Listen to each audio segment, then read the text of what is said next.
Hey everyone, welcome back. I'm Crystal, and today I wanted to talk about the books I've read so far in April.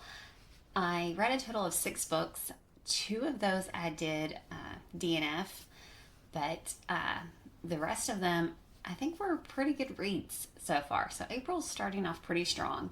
I started with These Infinite Threads, which is book 2 in a series that I'm reading. Book 3 is out. I do have it on hold. I'm still waiting for it at the library.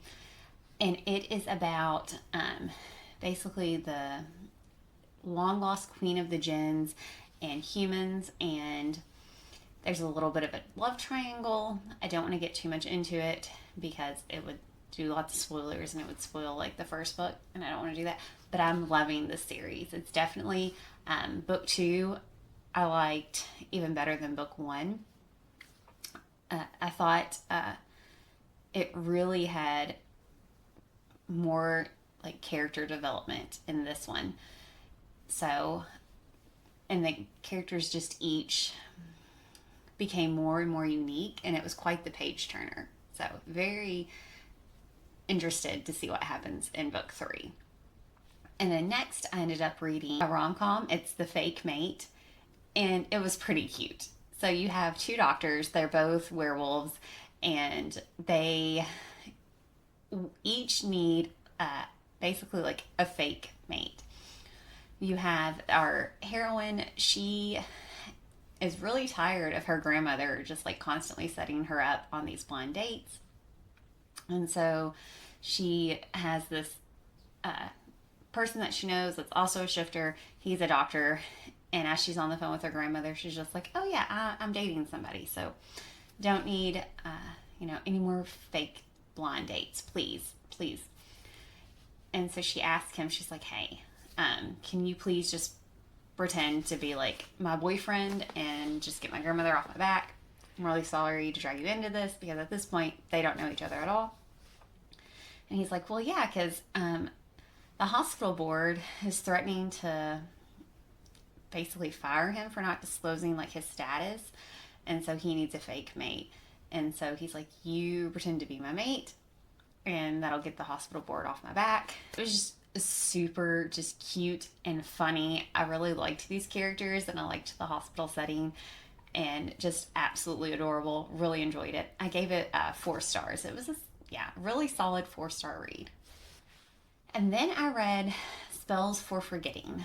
And unfortunately, this was just not a very well written book. It was very vibesy. So lots of vibes going on, but I didn't really enjoy the story. And it should have been interesting. So we have this main character. He basically comes from a small town on an island. When he was small, an accident happens like as a teenager, but he had been raised there his like whole life.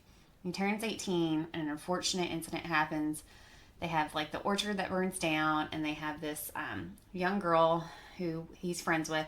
She dies, and the whole town, the whole island thinks like he did it, but they couldn't pin it on him. So once he's like acquitted, he and his mom like just flee at some point because his mom knew it was a horrible situation and he didn't mean to do anything wrong.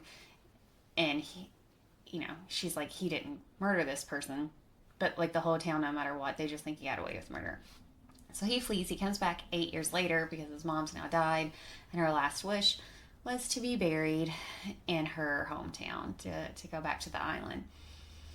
So it kind of felt a little bit like Practical Magic vibes, but it's him coming back and the whole town like hating him, and you get the story told from like the present and his point of view.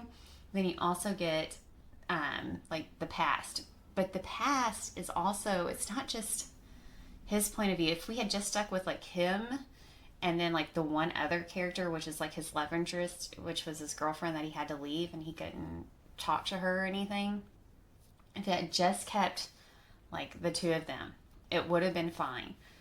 But there were like, I don't know, 8 different character point of views, and it was flipping back and forth and jump in time. I only gave it a 3 stars because it was just too many point of views, just too much going on there. We needed to be a little more focused, and I just felt like it was sort of all over the place and didn't really tell like a cohesive story enough. And then I tried to read Immortal Longings, and I ended up DNFing this book. I didn't get too far into it. I don't think it's going to be a hard DNF. I think this is just going to be, I might try and pick it up at a later date. But for right now, I just wasn't into it. And it's so sad because the premise is everything I should like. You have these characters who can basically put their soul and their essence into other people. And then there's this tournament that's supposed to be held, and it's like a retelling of Cleopatra and Antony from William Shakespeare, as well as uses, Chinese mythology. But I don't know, just wasn't into it at all. So there's not really a whole lot I can say on that at the moment. But then my favorite book that I've read so far, this is actually, so one of you actually said, hey, you need to read this. And I'm so happy that I did. It's Emily Wilde's Encyclopedia of Fairies.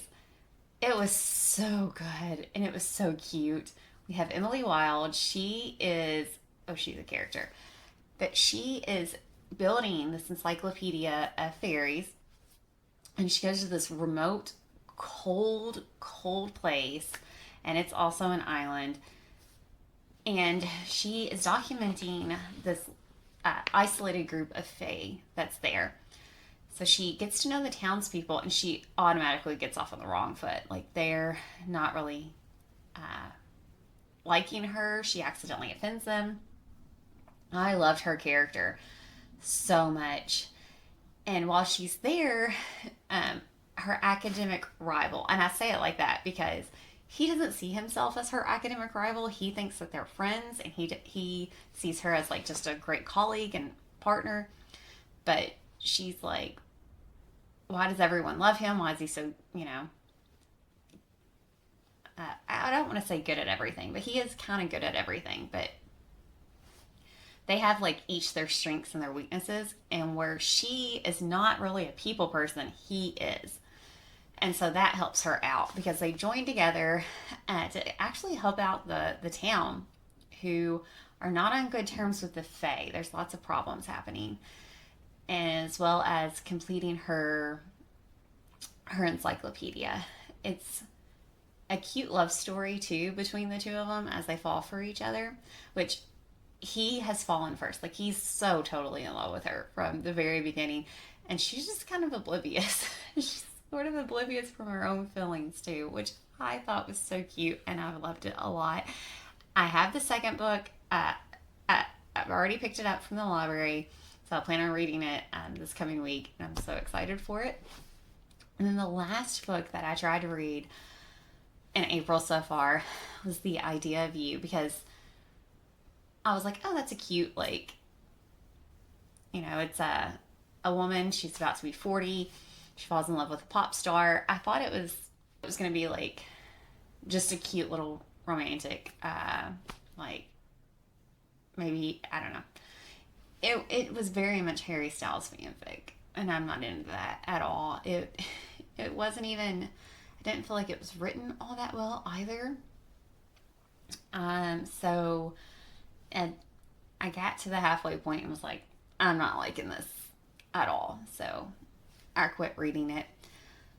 But I am excited for the books that I've picked up from the library. I have several. I've got The Familiar, Ninth House, Emily Wilde's Map of the Otherlands, Powerless, and what's the other one? I have one.